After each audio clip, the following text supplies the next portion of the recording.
प्रभ दातो दातार पर्यो जाचक इक सरना।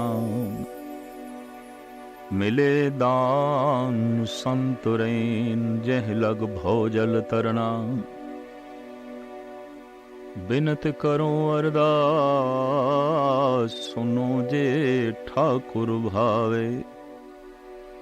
देहो दरस मन चाओ भगत एहो मन ठहरावे।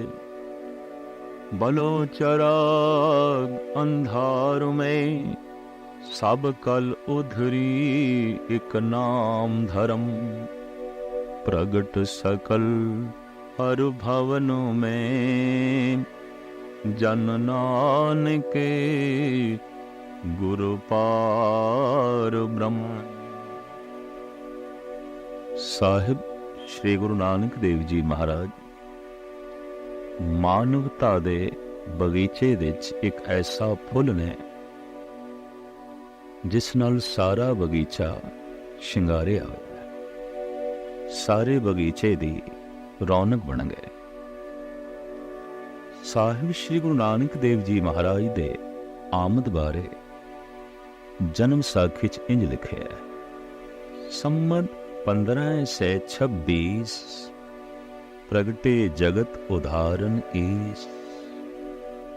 बिकमनी संमत 1526। उस दौर दे साहिब श्री गुरु नानक देव जी महाराज दा आगमन होया। बहुत ही तपश तो बाद जैसे सावन दे बदल बरसदे ने, जद पापां दी तपश वध जाए तां फिर अकाल पुरख रहमत दे घर विच आके ज्ञान दी वर्षा करदा है, शांति दी वर्षा करदा है। साहिब श्री गुरु नानक देव जी महाराज दा आगमन उस दौर दे इस देश दे अंदर होया है जद सारे दा सारा देश सियासी तल ते गुलामी दी जंजीरां दे जकड़िया होया सी। आर्थिक तल ते बिल्कुल कंगाल, धार्मिक तल ते बिल्कुल पखंडी और समाजिक तल ते बिल्कुल कल ते कलेश दी जिंदगी बतीत कर रहा सी। हर पक्षों मनुख जकड़िया होया, पकड़िया होया, बजिया होया। समय दे गुजरन दे नाल ये जंजीरां बोझ बढ़दियां गईयां और इन्हीं जंजीरां तो बोझल होके जीवा ने फरियाद की थी, जिसदा दृश्य धन गुरु अर्जन देव जी महाराज इंज खिंचदे ने। कलमल होई मेदनी अरदास करे विला। क्लेश नाल पृथ्वी भर गई, उसने जोदड़ी की थी। जकड़े होए, पकड़े होए, गिरफ्त होए मनुख लई इक्को ही रस्ता रह जांदा है, जोदड़ी, प्रार्थना। और वो अपने आप नूं दया दा पात्र समझदा है ते मेरे ते दया कीती जाए, इस तरह उसदे अंदरों जोदड़ी निकलदी है। कदी कदी समुची कौम गिरफ्त विच आ जांदी है तो उत्थे कौमी पद्धर ते जोदड़ी आउंदी है, अरदास आउंदी है, प्रार्थना आउंदी है। पर कदी कदी ऐसा हुंदा है कि सारा देश बंधनां दे विच पै जांदा है। बंधन दे विच पए होए समूह देशवासी फरियाद करदे ने, जोदड़ी करदे ने, तरले लेंदे ने। साहिब गुरु अर्जन देव जी महाराज ऐसा लिखते हैं, कल मल होई मेदनी अरदास करे विला। संत कवि तुलसीदा भी ऐसा कहना है, जब जब होए धर्म की हानि बहड़े असुर अभन अभिमानी। तब तब विवद धर प्रभु शरीरा हरे कृपा निध सज्जन पीरा। बाणे असुर अधम अभिमानी। जद दैंत वध जान, असुर वध जान, अधम मत दे लोकी वध जान, बाणे असुर अधम अभिमानी। तब तब विबद धर प्रभु शरीरा, हरे कृपा निध सज्जन पीरा। उदों ही अकाल पुरख अपनियां दैवी शक्तियां किसी काया दे अंदर पा के जगत दा कल्याण करदा है, जीवां दा उद्धार करदा है। दसम ग्रंथ दे च भी ऐसे वाक मिलते ने, जब जब होए अरिष्ट अपारा, तब तब देह धरत अवतारा। जद अरिष्ट पने नाल अनर्थ नाल सारी सृष्टि भर जाए, उदों अवतारां दा आगमन होंदा है और होंदा रहा है। साहिब श्री गुरु नानक देव जी महाराज दे आमद दी दौर समय समुच्चे दा समुच्चा देश सियासी तल ते गुलाम सी, आर्थिक तल ते कंगाल सी, समाजिक तल ते कल कलेश दी जिंदगी जी रहा सी, और धार्मिक तौर ते सिर्फ पखंड तो इलावा होर कुछ भी रह नहीं गया सी। इस तरह का जकड़िया होया पकड़िया होया मनुख, उहदे सामने इक्को ही रस्ता रह जाता है, जोदड़ी फरियाद तरले। तो देशवासियों ने तरले लै जोदड़ी की थी, फरियाद की थी उस परिपूर्ण परमात्मा दे अगों, जिसका जिक्र धन गुरु अर्जन देव जी महाराज अपनी बाणी च करते हैं। कलमल होई मेदनी अरदास करे विलाए, सच्चे सुनिया कन दे धीरक देवे सहज सबाए। इंद्रे नू फरमाया उठा छे बरलाए, तपी हुई धरती नू वेख के अकाल पुरख ने इंद्र नू हुक्म कीता, बदला नू हुक्म कीता बरसो। इंद्रे नू फरमाया बरसो किरपादार।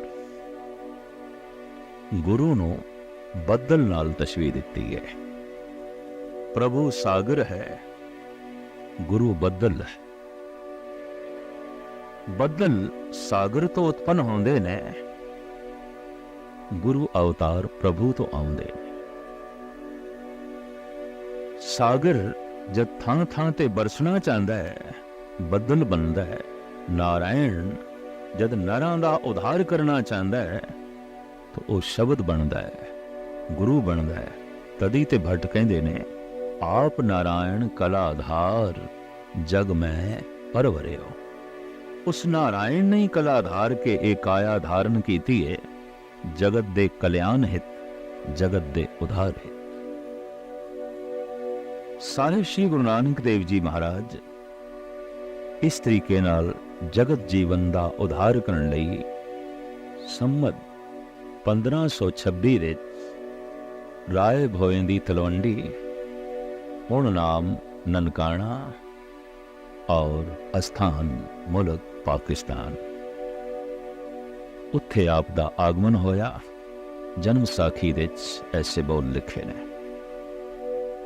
संमत 1526 प्रगटे जगत उदाहरण ईस। कार्तिक रुत शरद पूर्ण मासी, शुभ मुहूर्त शुभ लगन प्रगासी। अर्ध रैन बीती घट का पर, नानक जन्म लियो कालो घर। कत्तक दी पूर्णमाशी 1526 बिकमी संमत नूं साहिब श्री गुरु नानक देव जी महाराज दा राय भौए दी तलवंडी विच माता तृप्ता जी दे कुखों पिता कल्याण दास जी दे घर आगमन होया, जन्म होया। सब तो पहले इस बालक दे दीदार तुलसा दाई ने की। हैरान होई, चकत होई। अज तक जितने बालक जगत विच आए, रोंदे ही आए। ये पहला बालक है, हसदा होया आया है, मुस्कुरांदा होया आया है। दरअसल जो रोंदे हुए आउंदे ने, तो मिल जाता है उन्हों तो इशारा, रोणगे रुलाणगे। पर कदी कदाई जो हसदे हुए आउंदे ने, मुस्कुरांदे हुए आउंदे ने, वो फिर जगत विच मुस्कुराहटां वंडदे ने, रोणिਆਂ ਨੂੰ ਹਾਸਿਆਂ ਵਿੱਚ ਬਦਲਦੇ ਨੇ, ਗਮਾਂ ਨੂੰ ਖੁਸ਼ੀਆਂ ਵਿੱਚ ਬਦਲਦੇ ਨੇ, ਬਰਬਾਦੀਆਂ ਨੂੰ ਆਬਾਦੀਆਂ ਵਿੱਚ ਜੋ ਹੈ ਬਦਲਦੇ ਨੇ, ਨੇਸਤੋ ਨਾਬੂਦ ਇਲਾਕੇ ਨੂੰ ਤਾਮੀਰੀ ਰੁਚੀਆਂ ਵਿੱਚ ਬਦਲਦੇ ਨੇ। ਹੱਸਦੇ ਹੋਏ ਮੁਸਕਰਾਉਂਦੇ ਹੋਏ ਇਸ ਬਾਲਕ ਦੀ ਛਵੀ ਵੇਖ ਕੇ ਤੁਲਸਾਂ ਤੇ ਨਿਹਾਲ ਹੋਈ, ਗਦ-ਗਦ ਹੋਈ। ਇਤਿਹਾਸ ਵਿੱਚ ਇਸ ਦਾਈ ਦਾ ਨਾਮ ਹੀ ਅਮਰ ਹੋ ਗਿਆ, ਕਿਉਂਕਿ ਉਸਨੇ ਇੱਕ ਐਸੇ ਬਾਲਕ ਦੇ ਦਰਸ਼ਨ ਕੀਤੇ ਜੋ ਵਾਸਤਵਿਕ ਅੰਮ੍ਰਿਤਮਈ ਸੀ, ਅੰਮ੍ਰਿਤ ਦਾ ਕੁੰਡ ਸੀ, ਜਗਤ ਨੂੰ ਅੰਮ੍ਰਿਤ ਦੇਣ ਲਈ ਆਇਆ, ਜਗਤ ਨੂੰ ਸਕੂਨ ਦੇਣ ਲਈ ਆਇਆ। ਔਰ ਸੁਤੇ ਸਿੱਧ ਇਹ ਦਾਈ ਜੋ ਅਕਸਰ ਬੱਚਿਆਂ ਨੂੰ ਖਿਡਾਉਂਦੀ ਰਹੀ ਔਰ ਬੱਚਿਆਂ ਦੇ ਜਨਮ ਸਮੇਂ ਮਦਦ ਕਰਦੀ ਰਹੀ, ਅੱਜ ਇਸ ਦੇ ਬਾਲਕ ਦੇ ਅੱਗੋਂ ਹੱਥ ਜੁੜ ਗਏ ਨੇ। ਅੱਜ ਤੇ ਨਿਢਾਲ ਹੋਈ ਹੈ ਔਰ ਨਿਹਾਲ ਵੀ ਹੋਈ ਹੈ, ਨਿਢਾਲ ਹੋਈ ਹੈ ਪ੍ਰਾਰਥਨਾ ਕਰਨ ਲਈ। ਕਹਿੰਦੇ ਨੇ ਜਦ ਅਧਿਆਤਮਿਕ ਸ਼ਕਤੀ ਆਪਣੇ ਪੂਰਨ ਜੋਗਨ ਦੇ ਵਿੱਚ ਉਜਾਗਰ ਹੋਵੇ, ਅਗਲਾ ਝੁਕ ਜਾਂਦਾ। ਝੁਕ ਗਈ ਹੈ ਤੁਲਸਾ ਔਰ ਇਸ ਨੂੰ ਕੋਈ ਦੈਵੀ ਸਕੂਨ ਆਪਣੇ ਅੰਦਰ ਮਹਿਸੂਸ ਹੋਇਆ। इसने बाहर आके दसिया भी, ऐसा बालक में देखे है, हैरान होके मैं ये आखांगी इति चन वर्गा है, इति सूरज वर्गा है, इति जगत दे हनेरे नू दूर करन लई आया है। ठीक लिखे है भाई गुरदास जी ने। जद अरदास जगत दे जीवां ने अकाल पुरख ने सुनी, जगत दे जीवां दी फरियाद जोदड़ी नो उस प्रभु ने सुनिया, सुनी अरदास दातार प्रभ गुरु नानक जग माए पठाए। फिर गुरु नानक जैसी अजीम शख्सियत नो जगत दे भेजे। अद्धी रात जद बीतीत हो गई, अमृत वेला आरंभ होने लगा। एक अमृतमयी मूर्ति दा आगमन तृप्ता जी ने कुखों होया। अर्ध रैन बीती घट का वर, नानक जन्म लियो कालो घर। प्रात भई प्रोहत बुलवाया, हरि दयाल ते नाम सुहाया। वेदी परंपरा दे मुताबिक और देश दी प्राचीन संस्कृति दे मुताबिक पुरोहित जी ਨੂੰ ਬੁਲਾਇਆ ਗਿਆ। ਹਰ ਦਿਆਲ ਪੁਰੋਹਿਤ ਬੜੇ ਸੀਲ ਸੁਭਾਅ ਦਾ ਸੀ, ਰੱਬੀ ਭੈ ਵਾਲਾ ਸੀ ਔਰ ਇਲਮੇ ਨਜੂਮ ਦੇ ਜੋਤਿਸ਼ ਵਿਦਿਆ ਦੇ ਵੀ ਮਾਹਿਰ ਸੀ। ਆ ਕੇ ਬਾਲਕ ਨੂੰ ਦੇਖਿਆ, ਗੋਦ ਵਿੱਚ ਜੋ ਹੈ ਲਿਆ ਔਰ ਆਮਦ ਦਾ ਸਮਾਂ पिता कल्याण दास ते दाई तो पूछे है। सारी जानकारी लैन तो बाद पुरोहित जी शुभ बचन अलाया, ए बालक रायन सिर राया। ए बच्चा ते कोई बादशाहां दा बादशाह आया, कोई दैवी संपदा दे नाल माला माल अध्यात्मक गुणां दा खजाना लेके आया। इते कोई रब्बी महक लेके आया, इते कोई रब्बी नूर लेके आया। ए बालक रायन सिर राया, ए बालक जोगन सिर जोगी। ए बालक है परम वियोगी। इते जोगियां दा कोई सिरमौर जोगी है, इते बादशाहां दा कोई सिरमौर बादशाह है। ए बालक लाथन सिर नाथ, इस बालक की अगम अगाध। छत्रपति हैं तिसके दास, ए बालक शुभ गुण की रास। ए बालक ते शुभ गुणा दी खान है। जगत दे छत्रपति, जगत दे सिरमौर मनुख जो इलम दे सिरमौर होणगे, धन दे सिरमौर होणगे, सता दे सुरमौर होणगे, इन्हां दे सिर इस बालक दे कदमां ते झुकदे रहणगे। वो इस बालक दी परिक्रमा करनगे, वो इस बालक दे अगों हथ जोड़ के खड़े होणगे। हरि दयाल दी ए भविष्यवाणी, हरि दयाल दे ए बोल दरअसल उस आने वाली घटना का खाका खिंचते सन जो बिल्कुल सही उतरिया, जिसका चित्र बिल्कुल सही बनया। बालपना तृप्ता जी की गोद च बतीत होया, तुलसा दाई दी गोद च बतीत होया, और राय भौं दी तलवंडी दी एक छोटी जी हवेली पिता कल्याण दास दी उहदे वेड़े च बतीत होया। पर इस तरह का नूर कदी वेड़े च रह सकता है, कदी कमरे दे च रह सकता है। पैरां ने चलना सिखिया, गुणा ने वधना सिखिया, हत्थां ने हिलना सिखिया, रब्बी महक ने उछलना सिखिया। आप घर तो बाहर की आए, मानो जगत विच नूर आ गया, सकून आ गया, शांति आ गई। छोटे छोटे बच्चों का संग, अक्सर बच्चे बच्चियां दे खेडदे ने, छीना झपदी आउंदी है, लड़दे ने, लड़ांदे ने बच्चियां दी दुनिया। पर इत्थे कोई अजीबो गरीब बच्चा आया है, खेडण दे च रुचि नहीं, खिडाण दे च रुचि नहीं, जपण दे च जो रुचि है, नाम जपाण दे च रुचि है। दूरदृष्टि ऐसी कि मासूम बच्चियां दी सुभावक फितरत ते खेडण दी आउंदी है। इन्हां दी खेड दे उत्ते बंदगी दी मोहर लाई है। गुरुद्वारा बाल लीला साहब करके ननकाना साहब दे मौजूद है। गुरु नानक दी आमद करके राय भौं दी तलवंडी दा नाम ननकाना साहब पै गया। उन पूरा लफ्ज है नानक आना, जिस धरती ने नानक नू लियांदा। राय भौं दी तलवंडी ने नानक नू लियांदा, नानक नू बुलाया, नानक आना, तो इंज प्रचलित शब्द हो गया ननकाना। बच्चियां च खेडदे ने, खिडांदे ने, पर बोलदे की ने सतनाम सतनाम सतनाम जपदे ने, जपांदे ने। इस ढंग नाल खेडना कि खेड बंदगी बन जाए, इस ढंग नाल खेडना कि खेड इबादत बन जाए। खेड नूं इबादत बनाया है, तदी ते खेडण वाली दात है।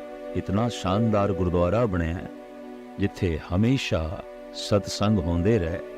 लोगी बालक गुरु नानक दी छवियां तो, उस बाल लीला तो, उस प्रभु दी लीला दा ज्ञान लेंदे रहे, ईश्वरी सिद्धांतां नूं समझण दी कोशिश करते रहे। बचपन ऐसी खेडां दे विच बतीत होया जो वास्तविक खेड नहीं सी, बंदगी सी।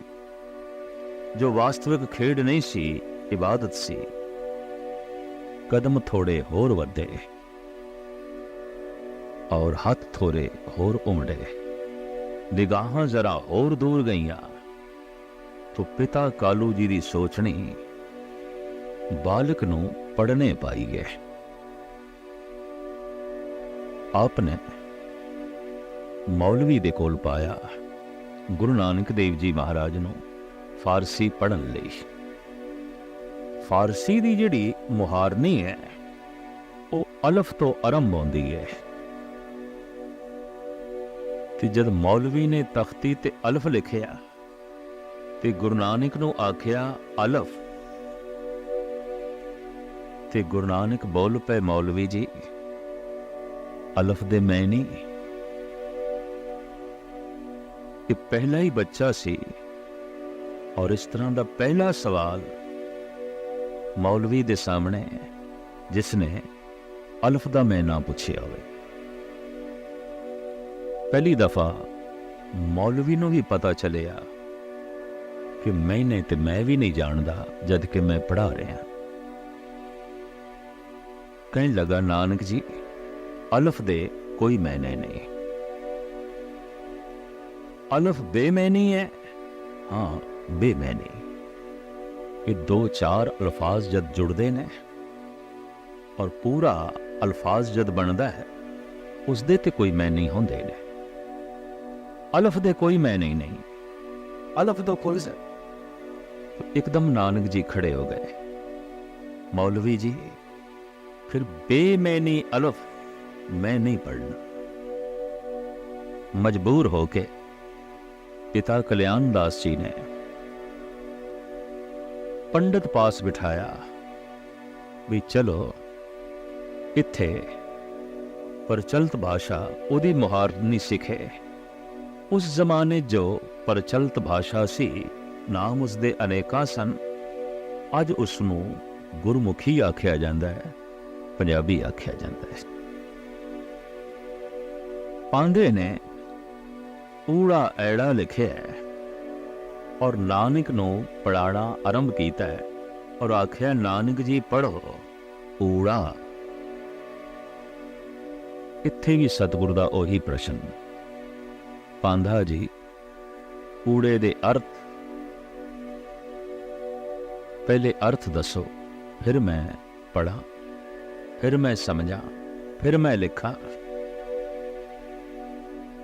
इत्थे भी पुरोहित जी ने वही कुछ आख्या जो पहले मौलवी ने आख्या।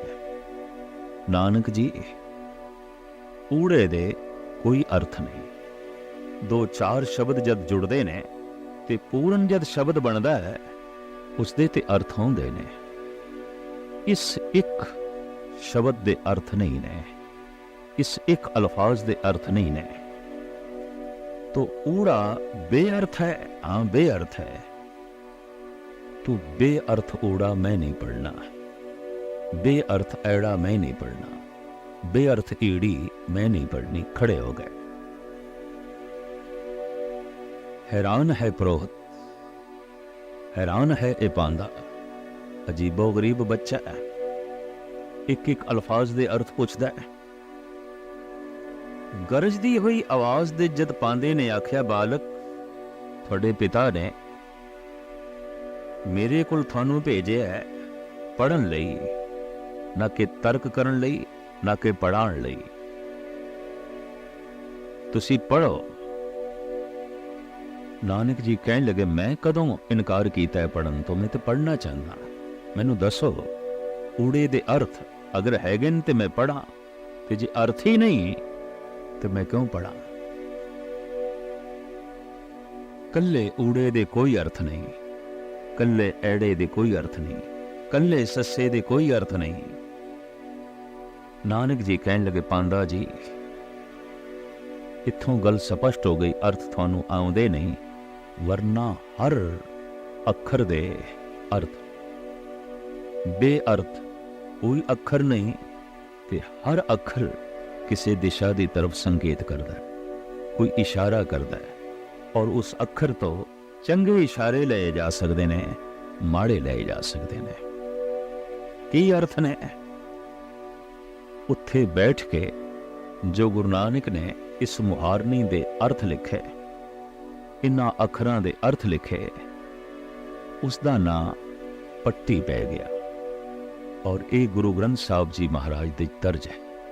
आसा महला पहला पट्टी लिखी।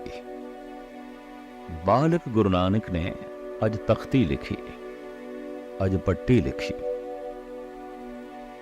एक एक अखर की संदेश दे रहा है, की उपदेश दे रहा है, किस पासे दा इशारा कर रहा है और किधर दा संकेत दे रहा है।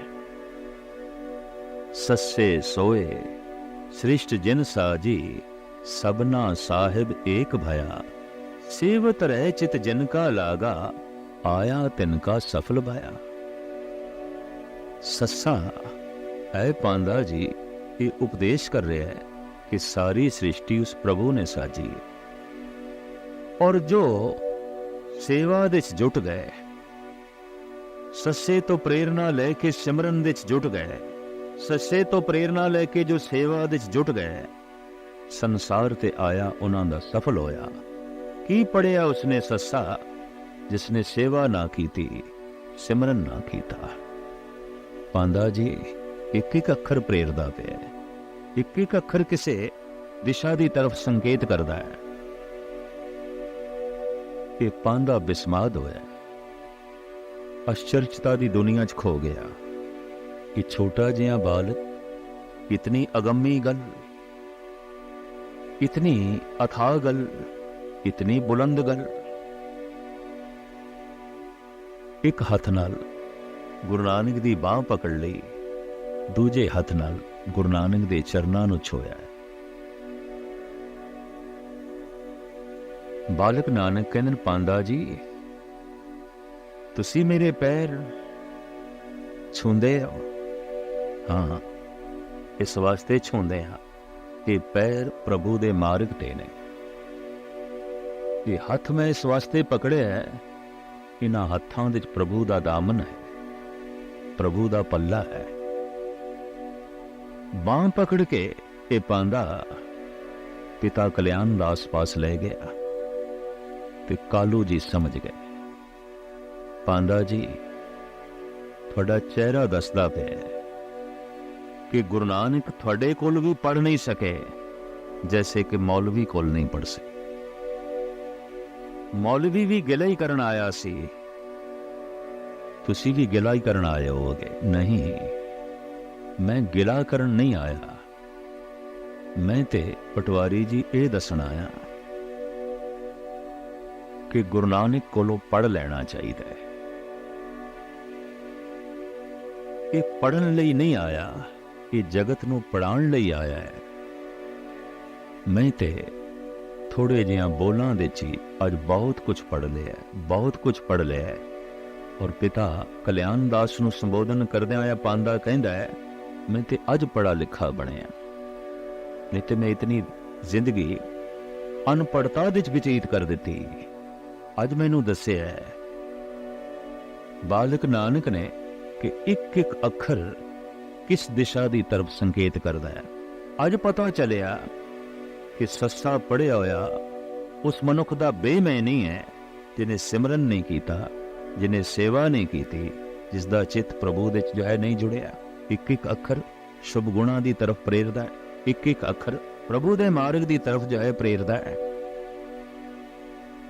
साहिब गुरु नानक जिथे बैठते ने, बैठण नाल वो थां इबादतगाह बन जाती है, धर्म मंदिर बन जाती। ये ठीक ही आखिया गया जिथे जाए बहे मेरा सतगुरु सो थान सुहावा राम राजे। आप घर विच खेडदे सन, घर मंदिर बन गया सी। आप बच्चियां नाल खेडदे सन तो खेडण दा स्थान मंदिर बन गया। आपने पांदे कुल विद्यालय दे शिक्षा प्राप्ति दी थां ते जद शिक्षा दिती तो विद्यालय भी मंदिर बन गया, धार्मिक मंदिर बन गया, प्रभु का मंदिर बन गया। दरअसल गुरु नानक जिथे बैठते ने, बैठन नाल ही धर्म मंदिर उसल जाता है, धर्म की चर्चा होती है, धर्म का आदान प्रदान होता है और धार्मिक गुण दूजियां दे अंदर उजागर हो जाते हैं। वास्तविक आप चलते फिरते धार्मिक मंदिर सन, पर पिता निराश होए क्योंकि प्यो दे अंदर एक मोह भी आंदा है, ममता भी आंदी है। और पिता बच्चे प्रति ये चिंता भी रखता है कि उसका भविष्य उज्जवल हो, उसका भविष्य महान होवे। ये ठीक है कि संत भावें पूजे जाते रहने साडे देश दे, धार्मिक बंदियां दा सत्कार रहा है, लेकिन दिलों कतई मनुख ने ऐसा नहीं चाहा कि मेरे घर कोई संत पैदा होवे, कोई भगत पैदा होवे। उसका एक कारण भी सी कि इतने भेखधारी संत होए और उन्हां कारण इतने बच्चे रुले, इतनियां स्त्रियां दे सुहाग रुले और इतने मां बाप दी ममता कुचली गई कि पुत्र संत होवे, ये मां बाप दी चाहत ही ना रही, ये पत्नी दी इच्छा ही ना रही। लेकिन जगत गुरु बाबा एक ऐसे संत, एक ऐसे महापुरुष आन जगत दी